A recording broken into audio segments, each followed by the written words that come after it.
pẹ̀lú ọwọ́ agbára Ọlọ́run ni mo tún kí ẹnìkọ̀ọ̀kan wa lẹ́ẹ̀kan sí ní ìrọ̀lẹ́ yìí wípé a kó àbọ̀ sínú ètò wa ti ọdún yìí tí a pè ní ìbápàdé látòkè tí a mọ̀ sí Bẹ́tẹ́lì. Jákọ́bù bá Ọlọ́run pàdé ní Bẹ́tẹ́lì ní tiẹ̀. Bẹ́tẹ́lì tiwa náà la wà yìí. Mo sì nígbàgbọ́ nínú Ọlọ́run pé ẹnìkọ̀ọ̀kan wa ti ń jẹ adùn Ọlọ́run láti ọ̀sẹ̀ tó kọjá lórúkọ Jésù Kristi. Ohun gbogbo tó jọ mọ́ òkùnkùn náà ayé yín lónìí wọ́n parẹ́ sọnù. Amen. Ẹgbọ́n náà gbogbo ọkàn tó ń wò mí lónìí báyìí ni Olúwa Ọlọ́run àwọn ọmọ ogun wí. Ìwọ màmá, ìwọ bàbá, ìwọ ọmọ mi, ìwọ ẹ̀gbọ́n tàbí àbúrò tó ń wò mí lónìí, mo ní báyìí ni Olúwa Ọlọ́run àwọn ọmọ ogun wí. Ìwé Jeremiah orí ìkẹta ó lé ní 30. That is Jeremiah 33 verse 3. Please somebody read it for me. Please somebody read it for me. Jeremiah 33 verse 3. Ẹ pè mí. Èmi ó sì dá ọ lóhùn. Èmi ó sì dá ọ lóhùn. Èmi ó sì fi ohun ńlá àti alágbára hàn ọ́. Èmi ó sì fi ohun ńlá àti alágbára hàn ọ́. Tí ìwọ kò mọ̀. Hallelujah. Hallelujah. Nítorí náà, ọkàn tó ń wò mí lónìí báyìí ni Olúwa Ọlọ́run àwọn ọmọ ogun wí. Ohunkóhun tó le jù tó lágbára jù tó ń béèrè lónìí Ọlọ́run yóò ṣe fún ọ. Amen. Mo ní lórúkọ Jésù Kristi Ọlọ́run yóò ṣe fún ọ. Amen. Ohun tó rò pé kò ṣeé ṣe, àwọn dókítà olóyìnbó wọ́n sọ pé kò ṣeé ṣe, àwọn oníṣègùn ayé wọ́n sọ pé kò ṣeé ṣe, àwọn èèyàn tó yí ọká wọ́n sọ pé kò ṣeé ṣe, lórúkọ Jésù Ọlọ́run yóò ṣe lónìí. Gbogbo ọrọ̀ ajé rẹ gan ohun tó ń sọ ni pé kò ṣeé ṣe. Lábẹ́ ètò ti ọdún yìí tó wà tó sì ń wò lọ́wọ́lọ́wọ́ yìí, mo ní Ọlọ́run yóò ṣe fún ọ. Mo ní Ọlọ́run yóò sọ ẹ̀gbọ́n rẹ gbogbo. Ìwọ tó ń gbọ́ ọ̀rọ̀ Ọlọ́run lónìí tó ń wò mí. Mo ní òkùnkùn tí wọ́n ti fi ń bá ọ lọ́pọ̀ láti inú ìyá rẹ wá. Òkùnkùn tí àwọn òbí rẹ tí wọ́n ti ń bá yí tó ẹgbẹ́nu rẹ̀ ni wọ́n kú sí. Lórúkọ Jésù Kristi ìmọ́lẹ̀ Ọlọ́run tẹ̀síbẹ̀. Lórí ayé tí iṣẹ́ òkùnkùn náà sì dópin. Bẹ́ẹ̀ ni ó rí. Ó sì rí bẹ́ẹ̀ náà. Jésù Kristi Olúwa wa. Ní ìrọ̀lẹ́ yìí gbàtí à ń tẹ̀síwájú nínú ètò pàtàkì wa yìí, ẹ rí pé mo sọ fún wa wípé àwọn ènìyàn Ọlọ́run ti pèsè wọn sílẹ̀. Ní ọ̀sẹ̀ tó kọjá a jẹ aládùn bàbá wa nínú Olúwa Reverend T.O. Ọlátúndé. Lónìí bákan náà, ní ọ̀sẹ̀ yìí bákan náà, a tún jẹ adùn Ọlọ́run nínú ayé ikọ̀ rẹ̀ àti ìríjú rẹ̀ tí èmi máa ń pè wọ́n ní tíṣà nítorí pé wọ́n jẹ́ olùkọ́ mi, wọ́n jẹ́ ọkọ mi, wọ́n jẹ́ olùrànlọ́wọ́ iṣẹ́ ìránṣẹ́ yìí, alátìlẹ́yìn. Ọlọ́run gbé wọn kalẹ̀ ní fún ìran yìí. Wọ́n jẹ́ bàbá rere, wọ́n jẹ́ ìránṣẹ́ Ọlọ́run, wọ́n jẹ́ aṣojú Ọlọ́run níbi gbogbo tí a bá wà. Mo láyọ̀ láti fi wọ́n hàn wá nírọ̀lẹ́ yìí. Àwọn ni Ọlọ́run lò fà lọ́sẹ̀ yìí o. Múra sílẹ̀ láti gba tiẹ̀ nítorí pé Ọlọ́run máa ṣe ohun tó lágbára gẹ́gẹ́ bó ṣe sọ fún wa. Àwọn náà ni bàbá wa díákọ́nì àti ẹ́dà àti ajínrere tí àkókò tiwa yìí, Father Abraham Dikin E.G. Adigun. Ẹ̀ka ìpàtẹ́wọ́ fún Jésù ayé wa. So bí wọ́n ṣe ń lọ ní ọ̀lẹ́ yìí, mo sọ tẹ́lẹ̀ pé Ọlọ́run yóò bá ayé rẹ pàdé. Daddy, you are welcome. Thank you. A kí ẹnì kọ̀ọ̀kan wa káàbọ̀ síbi ètò yìí. Mo gbàdúrà pé Ọlọ́run tó pè wá yóò bá wa pàdé ní àṣẹ. Gbogbo tí màmá wa sọ, Ọlọ́run ló ní gbogbo ògo. Kò sí ògo kankan àfẹ́tọ́ Ọlọ́run bá fún yàn. Lórúkọ Jésù, ayé wa yóò gba ògo Ọlọ́run. Ẹ jẹ́ ká gbàdúrà ní orúkọ Jésù. Ìwọ ni ó ní ọ̀rọ̀, ìwọ sì ní ọ̀rọ̀ náà. Olúwa bá wa sọ̀rọ̀. Jẹ́ kó yé wa. Agbára láti jẹ́ olùṣègbè wọ̀ wá. Jésù Olúwa wa. Praise the Lord. Hallelujah. Orí ọ̀rọ̀ pàtàkì ni a fẹ́ gbé yẹ̀wò ní àṣálẹ́ yìí. Ṣùgbọ́n ká tó lọ síbi orí ọ̀rọ̀ tòní, mo fẹ́ rán wa létí pé gbogbo àwọn orí ọ̀rọ̀ pàtàkì tá à ń gbé yẹ̀wò yóò ṣe pàtàkì ká rántí pé orí ọ̀rọ̀ ọdọọdún tí ò yí padà ó ní ìbápàdé látòkè ṣùgbọ́n ọdọọdún kọ̀ọ̀kan máa tún ní orí ọ̀rọ̀ tiẹ̀ orí ọ̀rọ̀ ti ọdún 2021 ni arise and shine, dìde tan ìmọ́lẹ̀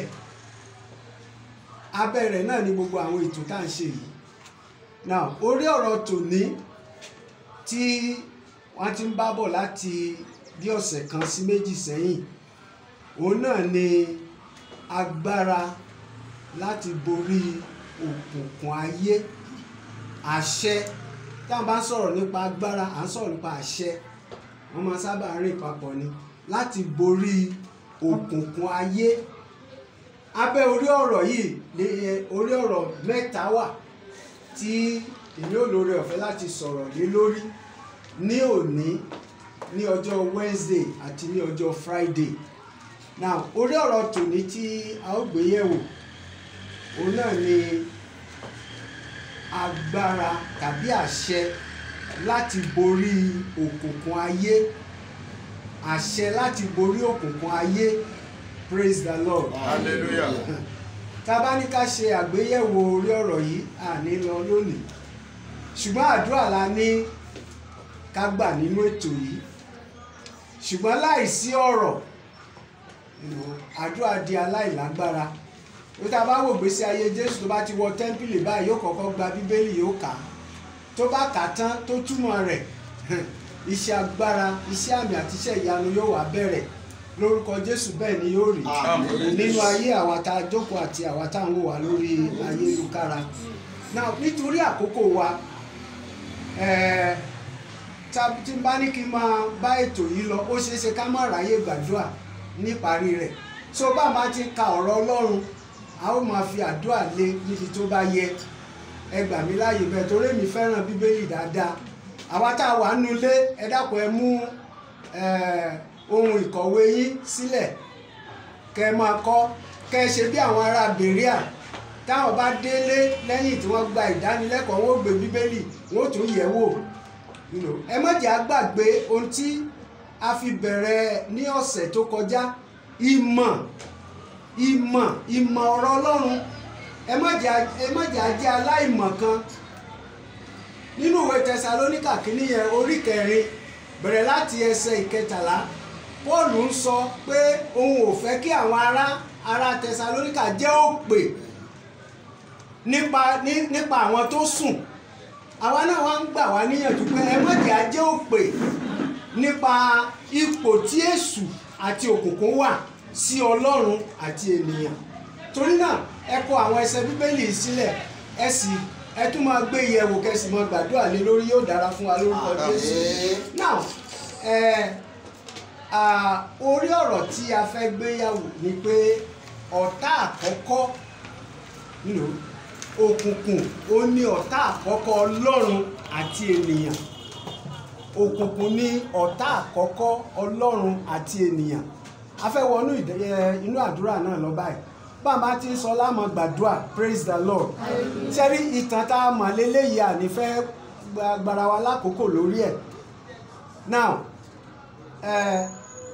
ìwé ẹsẹ̀ bíbélì tí mo fẹ́ ká kọ́lẹ̀ ó ṣeéṣe ká mọ̀ ká oníwé Genesis orí kìíní yẹn a mọ̀ dáadáa ẹ dákun ẹ jẹ́ á gbìyànjú ká béèrè fún oore ọ̀fẹ́ láti ka bíbélì láti Genesis dé ìfihàn a rí àwọn kan tí wọ́n ń kà lẹ́ẹ̀mejì lẹ́ẹ̀mẹ́ta gbogbo bíbélì kò sí bá a ṣe lè ka gbogbo ẹsẹ̀ bíbélì pátápátá láti Genesis dé ìfihàn kọ́lọ́run má gbé agbára tó yàtọ̀ wọ̀ wá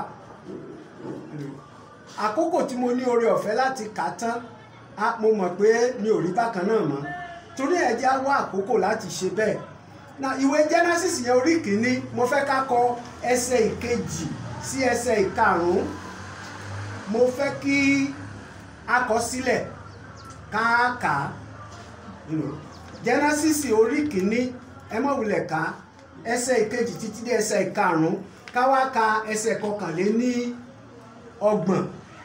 tá a bá ka àwọn nǹkan mẹ́tẹ̀ẹ̀ta yẹn yóò fi hàn wá pé ní àtètèkọ́ṣe Ọlọ́run tó dá ayé ó dá ìmọ́lẹ̀ àti òkùnkùn ó sì pín wọn níyà.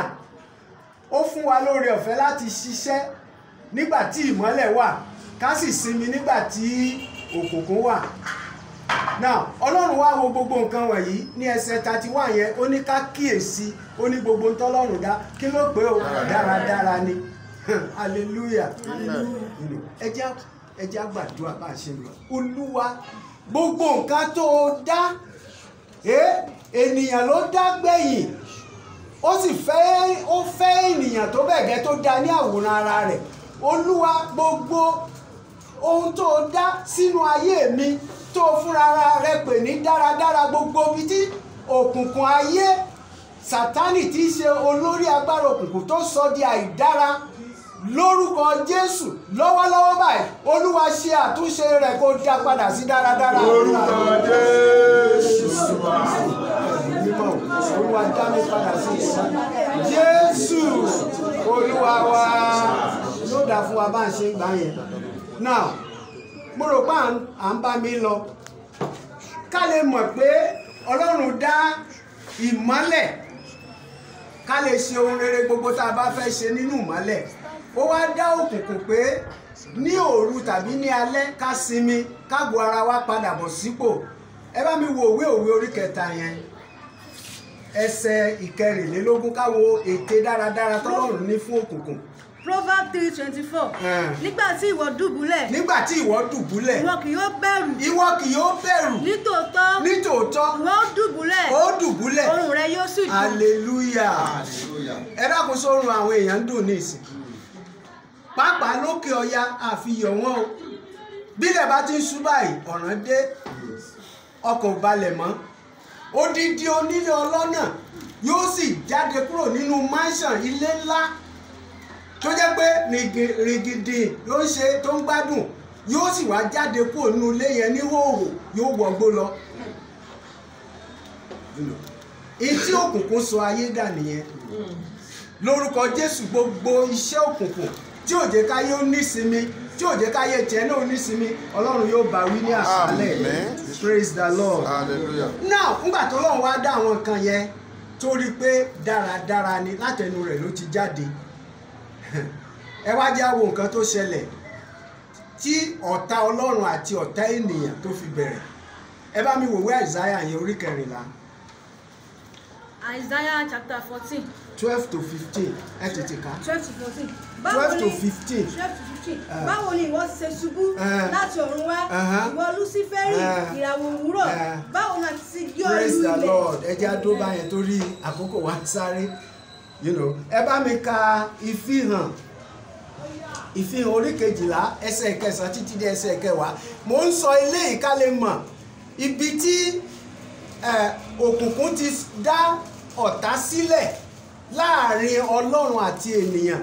Orí Ọlọ́run ló sì ti bẹ̀rẹ̀ torí pé Ọlọ́run lé jáde sínú ayé, òun náà wá pinnu pé ó paradà ó di ejò, ó wá lóun ó bẹ̀rẹ̀ sí bà gbogbo nǹkan tọ́lọ́run ṣe jẹ́. Ó sì bẹ̀rẹ̀ pẹ̀lú Ọlọ́run tọ́lọ́run fẹ́ràn jù toró dá wa ní àwòrán ara rẹ̀. He loved men or human beings or humanity so much that he created us in his own image. But the devil, on being dropped into the world, decided that every good thing that God did, he would destroy them. And he started on man, loved the beloved creator of God. Yes, kí ló wí? A sì lè dragoni ńlá náà jáde. A lè dragoni ńlá náà jáde. Ejò láíláì tí a ń pè ní Èṣù àti Sátánì tí ń tan gbogbo ayé jẹ. A sì lè jù sí ilé ayé. A lè jù sí ilé ayé. A sì lé àwọn áńgẹ́lì rẹ̀ jáde pẹ̀lú rẹ̀. Hallelujah. Praise the Lord. Ọ̀tá bẹ̀rẹ̀. The devil became very annoyed. Myself. Ìgbéraga ló jẹ́ kí Ọlọ́run lé sínú ayé. Ìwé mímọ́ sọ ègbé wá dé báyé, òkùnkùn dé. Òkùnkùn tọ́lọ́run dá pé ká fi máa gbádùn ara wa, ká fi máa tún àgọ́ ara wa ṣe, ká fi máa gbàgbára tá a pàdánù. Èṣù wá bẹ̀rẹ̀ sí lò láti da ayé àwọn èèyàn, láti pa wọ́n, láti pa àti láti parun. Òkùnkùn tí Ọlọ́run dá pé ká fi máa sinmi, ká sùn tó rọrùn ó dùn, Èṣù wá sọ di ẹrù jẹ̀jẹ̀ mọ́ wa lọ́wọ́. Praise the Lord. Hallelujah.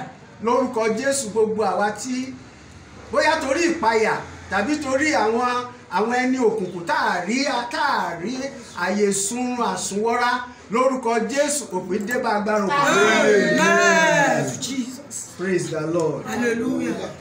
Kò yà wá lẹ́nu. Now èṣù wá paradà tá a bá wo ìwé Kíróníkà kejì orí 11 ẹsẹ̀ 14 yẹn kí ló wí? Kọ́ríńtì kejì. Kì í sì ṣe. No, Kọ́ríńtì kejì.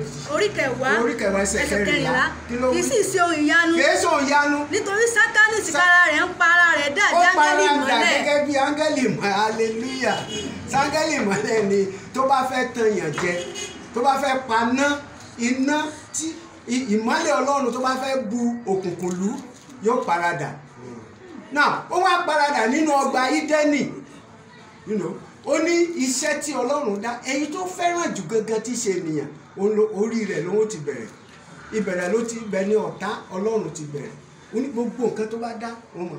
Kí ló sì ṣẹlẹ̀? Ó tan Ádámù àti Éfà jẹ. Ìtàn tá a mọ̀ dáadáa ni. Now kí ló wá ṣẹlẹ̀ nígbà tí ó tàn wọ́n jẹ? Praise the Lord. Bá mi ka Genesis orí 3 yẹn ẹsẹ̀ 22 títí dé ẹsẹ̀ 24. Olúwa sì wí pé. Olúwa wí pé. Wo ọkùnrin náà dàbí ọ̀kan nínú wa láti mọ rere àti búburú. Ǹjẹ́ nísinsìnyí kí wọ́n bá na ọwọ́ rẹ̀ kí ó sì mú nínú èso igi rẹ̀ pẹ̀lú kí ó sì jẹ kí ó sì yẹ títí láé. Nítorí náà Olúwa Ọlọ́run lè jáde kúrò nínú ọgbà Ídẹ́nì. Olúwa lè jáde nínú ìgbádùn ẹ mọ irú ìgbádùn tó wà ní ọgbà Ídẹ́nì akadé ẹ̀ ń bẹ̀. Ọlọ́run ó mọ rí wọn inú rẹ̀ ó mọ dùn. It was there was very good relationship, cordial relationship between God and man, but the devil came. Láti máa rọ ilẹ̀ nínú èyí tí a ti mú jáde wá bẹ́ẹ̀ ni ó lé ọkùnrin náà jáde ó sì fi àwọn ó lé ọkùnrin náà jáde kúrò nínú ìmọ́lẹ̀ ọgbà Ídẹ́nì ó lè dà síta níbi tó kùnkùn wà. So ọ̀tá wa ni àbọ̀ rẹ̀ lórúkọ Jésù. Gbogbo ọ̀nà tí Sátánì tó fi ń sọ ẹnì kọ̀ọ̀kan wá di ọ̀tá Ọlọ́run lórúkọ Jésù látòní lọ agbára òkùnkùn náà ó dasán. Àmín Jésù. Ẹ jẹ́ á sọ fún Ọlọ́run. Olúwa gbogbo nǹkan tí àwọn bàbá àti tí ìyá àti bàbá mi àkọ́kọ́ ṣe tá a fi lé mi dà sínú òkùnkùn tí Èṣù tún ń lò lórí ìrandíran èèyàn lórúkọ Jésù agbára òkùnkùn náà kó dópin lórí ayé mi àdúrà.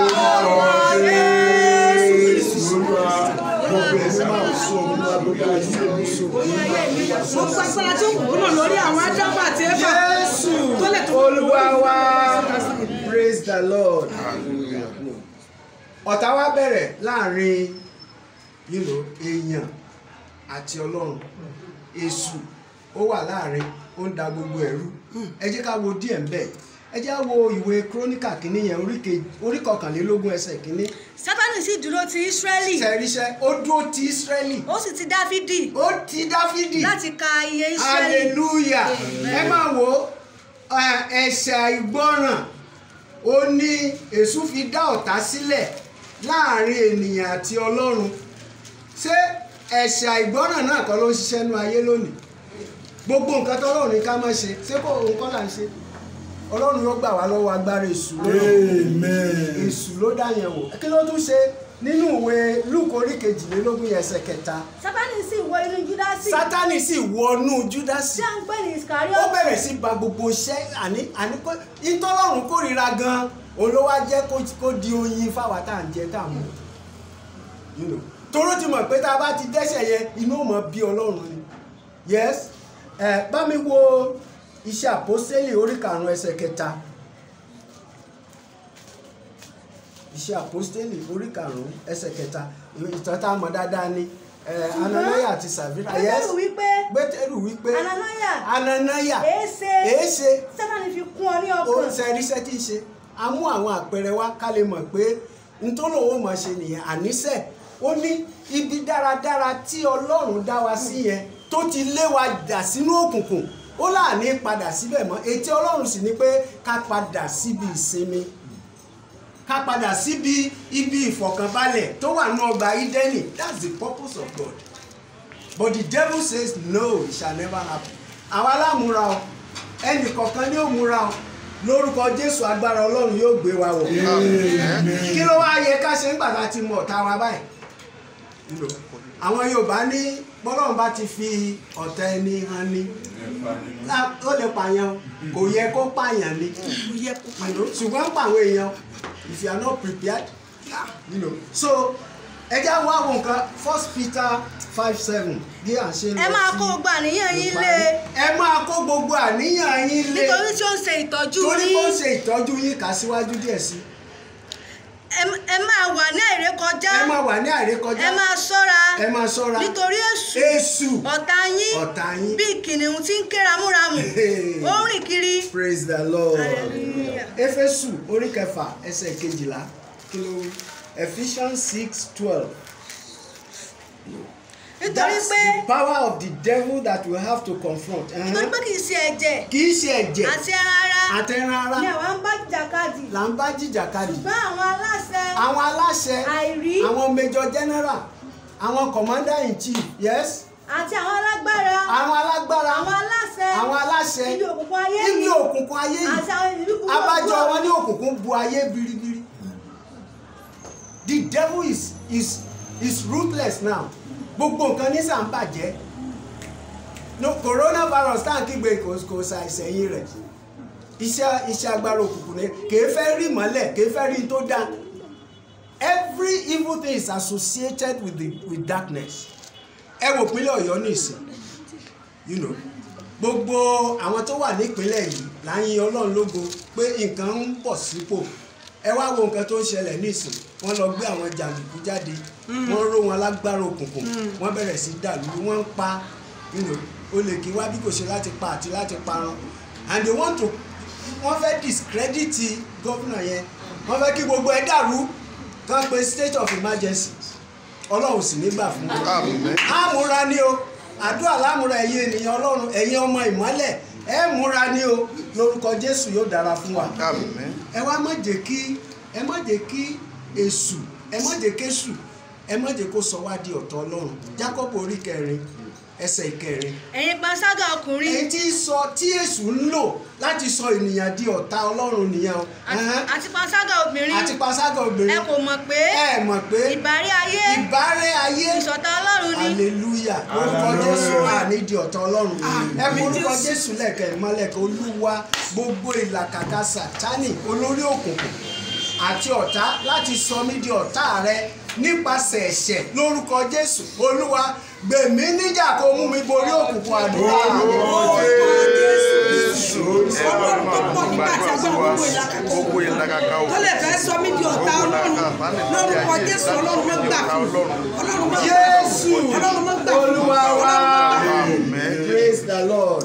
Bí a ṣe ń lọ sókè now mo fẹ́ ká mọ èṣù gẹ́gẹ́ bí ọ̀tá àkọ́kọ́ Ọlọ́run àti ènìyàn pàápàá ènìyàn kò sí nǹkan tó fẹ́ fọlọ́run ṣe àwọn ènìyàn lámúra ẹ wá wo Ọlọ́run tó dá ìgbádùn fún ẹ̀dá ènìyàn ní ìbẹ̀rẹ̀ pẹ̀pẹ̀ ayé rẹ̀ nínú ọgbà Ídẹ́nì èṣù gbógun ó bàbẹ̀ jẹ́ now ó tún wá fi sẹ̀ láàrin láti tún agbára rẹ̀ nígbò tó wá dópin ó ti bẹ̀rẹ̀ sí ṣe ìpalẹ̀mọ́ pé kó lò ní ọ̀run àpáàdì ìdí nìyẹn tá a fi gbọ́dọ̀ múra ẹ jẹ́ ká wo ètò tí Ọlọ́run ṣe fún wa dáadáa Hébérù orí 4 ẹsẹ̀ 9 títí dé ẹsẹ̀ 11.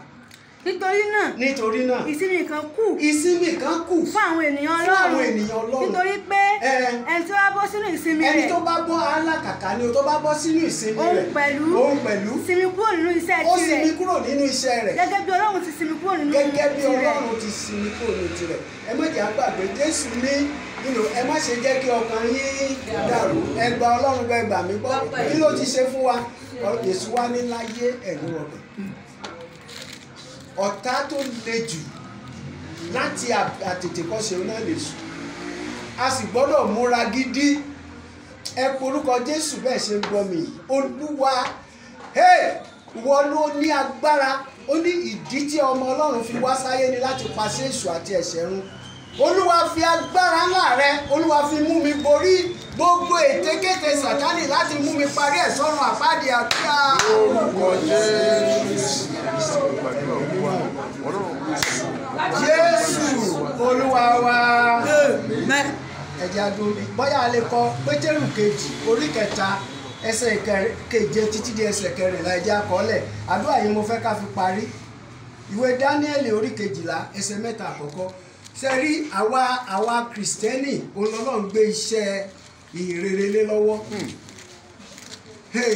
ṣe rí téèyàn fi ń tànú ayé yìí ẹ má jẹ́ àparọ́ fún ara wa ẹsẹ̀ Bíbélì kúnlẹ̀ tí mo lè pè ṣùgbọ́n àkókò sí ìdí èèyàn fi lè tàn láyé kò ju ìhìnrere lọ gbogbo agbára téèyàn bá fẹ́ gbà á sọ̀rọ̀ nípa yẹn bóyá ní ọ̀la níjọ́ Wednesday náà gbogbo agbára téèyàn bá fẹ́ gbà ó kọ́kọ́ gbàgbọ́ kó wá gbọ́ràn ó ní gbogbo agbára láyé àti lọ́run la gbé ẹ lọ sí gbogbo ayé that's the command if you do that you shine you don't shine tó o bá gbà gbogbo ẹni tó bá wà nú ayé yìí pàápàá tó jẹ́ kìrìsìtẹ́nì tó o kópa tó jọjú tọ́lọ́run lè kírẹ́dìtì ẹnu ìrere gbàgbé ẹ̀ ìmọ́lẹ̀ tó mọ̀ tàn ìmọ́lẹ̀ ayédèrú ni tó wá látọ̀dọ̀ èṣù gbogbo èèyàn náà ní ń tàn o ṣùgbọ́n ta ní ń tàn mọ́lẹ̀ Jésù ni àbí Jésù so don't be misled èṣù gbé àwọn kan wọ̀ ṣé báwọn èèyàn ló wà nú chọ́ọ̀chì tí wọ́n ń tàn tí wọ́n lọ fi ẹ̀dọ̀ èèyàn ẹ̀dọ̀ tútù tán fi ṣògo owó wọ́n sì mọ̀ ṣe báyìí ẹ̀jọ̀ máa jó lọ dáwó ni àwọn pásítọ̀ wọ́n fún wọn ní special recognition ta ní tàn mọ́lẹ̀ hallelujah so ka Daniel 12:1-3 yẹn ká gbàdúrà. ní àkókò náà ní Míkáílì balógun ńlá ni tí yóò gbèjà àwọn ọmọ ènìyàn rẹ̀ yóò dìde àkókò wàhálà yóò sì wà irú èyí tí kò sí ìsírí láti ìgbà tí orílẹ̀-èdè ti wà títí ó fi di ìgbà àkókò yìí àti ní ìgbà àkókò náà ni a ó gba àwọn ènìyàn rẹ̀ là àní gbogbo àwọn tí a ti kọ orúkọ wọn sínú ìwé àti ọ̀pọ̀lọpọ̀ nínú àwọn tí ó ti sùn nínú erùpẹ̀ ilẹ̀ ni yóò jí àkókò èrèdé àwọn mìíràn sí ìyà nípẹ̀kun àti àwọn mìíràn sí ìtìjú àti ẹ̀gàn àìnípẹ̀kun àwọn ọlọ́gbọ́n yóò sì máa tàn bí ìmọ́lẹ̀ òfurufú àwọn ọlọ́gbọ́n kà tán àwọn ọlọ́gbọ́n yóò máa tàn àwọn tí ó sì ń jí ọ̀pọ̀lọpọ̀ padà sí òdodo yóò sì máa tàn bí ìràwọ̀ láé irú rẹ̀ ni àwa báyìí wà ṣáájú lóòótọ́ sí yẹ́sì bí ìràwọ̀ ó ti tà báyìí ẹ porúkọ Jésù níparí Olúwa mú mi gbọ́ràn gbogbo wa la fẹ́ tàn Abraham's blessings are mine Abraham's blessings níta Abraham ṣe sá lè ṣe ẹ sọ fún Ọlọ́run Olúwa agbára ìgbàgbọ́ àti ìgbọ́ràn Olúwa gbé wọ̀ mí kémi náà lè tàn kìí ṣe nínú ayé yìí nìkan ṣùgbọ́n ní ìjọba rẹ àdúrà. Orúkọ Jésù Olúwa.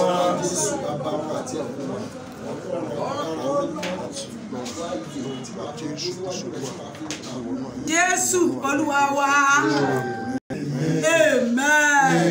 Amen. Ọmọ ìgbàlà tó ti jẹ́ adùn Jésù Kristi ẹ ké hallelujah. Mo rò pé a ti gbọ́ ní ìrọ̀lẹ́ yìí pé ẹni tí òkùnkùn ọ̀bá borí rẹ̀ ń ló lè tán o ò lè wà nínú òkùnkùn kó tàn láíláí ẹni tí Ọlọ́run bá fún ní agbára tó borí òkùnkùn òun nìkan ló lè tàn fún ìdí èyí mo fẹ́ kẹ́nìkọ̀ọ̀kan kó sọ fún Ọlọ́run torí mo fẹ́ ká gbàdúrà mẹ́ta kéékèèké yìí pápápá Olúwa gbogbo òkùnkùn tí ọ̀tá fi ń lépa ayé mi kiri lónìí ọyá Ọlọ́run tàn mọ́lẹ̀ sí àdúrà. Olúwa gbogbo òkùnkùn tí ọ̀tá fi ń lépa ayé gbogbo ọ̀tá òkùnkùn gbogbo ọ̀tá tó ń gbé ní òkùnkùn ayé tó ń dọdẹ mi kiri Ọlọ́run ọyá jẹ́ kí ìmọ́lẹ̀ rẹ kó tàn sí lónìí jẹ́ kí ìmọ́lẹ̀ rẹ kó tàn sí lónìí jẹ́ kí iṣẹ́ rẹ kó dópin lónìí jẹ́ kí iṣẹ́ èṣù kó dópin lónìí mi lónìí Jésù Olúwa wa mo fẹ́ kí o gba àdúrà mẹ́ta yìí ẹni tí ó bá tàn mo sọ fún wa àwọn nǹkan tó máa ń dènà èèyàn láti tàn òǹkà àkọ́kọ́ ò ní pé àṣírí òkùnkùn gbọ́dọ̀ tú lórí ayé yìí tí àṣírí òkùnkùn bá tú ìmọ́lẹ̀ dẹnu sọ di àdúrà ìwọ ọmọ Ọlọ́run tó ń gbọ́ mi ó yá àṣírí òkùnkùn lórí mi àṣírí mi bẹ ẹ̀yin ènìyàn Ọlọ́run láti inú oyún ni tí ìyá èèyàn ti lóyún èèyàn àṣírí mi bẹ lágbà tí wọ́n ti bí èèyàn sínú ayé mi ó yá Olúwa o àṣírí òkùnkùn lórí mi lónìí Ọlọ́run tàn mọ́lẹ̀ sí àdúrà.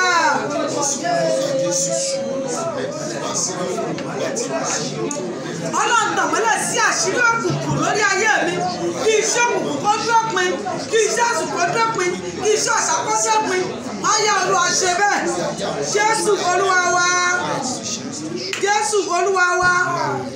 Ọ̀kan kejì òun ni pé ẹni tí ó bá tàn ẹ̀yin ènìyàn Ọlọ́run ilẹ̀kùn àánú gbọ́dọ̀ ṣí fún Olúwa kí n lè tàn. Mo fẹ́ tàn gẹ́gẹ́ bó ṣe pàṣẹ nínú Isaiah 60:1. Isaiah orí 60 ẹsẹ̀ kìíní. Ó lọ mo fẹ́ tàn. Ọlọ́run ṣí ilẹ̀kùn àánú fáyé tèmi náà. Ìwọ tó ń gbọ́ mi ní ọ̀lẹ́ máa sọ fún Ọlọ́run bẹ́ẹ̀. Àdúrà. Ọlọ́run ayérayé ṣílẹ̀kùn àánú sílẹ̀ fún ayé èmi náà fẹ́ tàn. Ilẹ̀kùn àánú kẹ́kọ̀ọ́ ṣí fún mi kí n lè tàn. Jẹ́ kí ilẹ̀kùn àánú ṣí fún mi kí n lè tàn Olúwa. Ọlọ́run ṣí ilẹ̀kùn àánú fáyé mi kí n lè tàn. Ṣí ilẹ̀kùn àánú fáyé àwọn ọmọ mi kí wọ́n lè tàn. Mo fẹ́ kí àwọn ọmọ mi tàn káàkiri ayé. Mo fẹ́ kó o ṣe wọ́n ní ìmọ́lẹ̀. Mo fẹ́ kó o ṣe ọkọ mi ní ìmọ́lẹ̀. Ọlọ́run ṣí ilẹ̀kùn àánú. Ilẹ̀kùn àánú tó kẹ́yọ̀ ọ̀tàn. Ọlọ́run ṣí fáyé mi. Jésù Olúwa wa. Ẹ wá tó orí mi jẹ́. Wọ́n tún ṣẹ̀dá mi